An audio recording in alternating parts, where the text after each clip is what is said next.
Attorney, kung magkatrabaho sa isang government office ang asawa at ang kanyang kabit, pwede po ba sila ipatanggal sa trabaho? Huwag po muna ngayon kasi Valentine's Day, bukas na lang. Eme.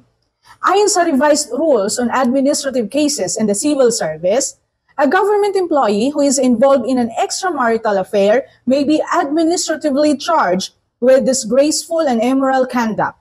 Ibig sabihin, ang isang kawani ng gobyerno na nasa loob ng isang ipinagbabawal na relasyon or extramarital affair dahil siya ay may asawa ay posibleng maharap sa kasong administratibo na disgraceful and immoral conduct. Kung mapapatunayan na may sala, mahaharap sila sa kaparusahang suspension of 6 months and 1 day to 1 year for the first offense. At kung uulit pa o may reklamo ulit, dismissal o pagkakatanggal sa trabaho ang kaparusahan for the second offense. Happy Valentine's!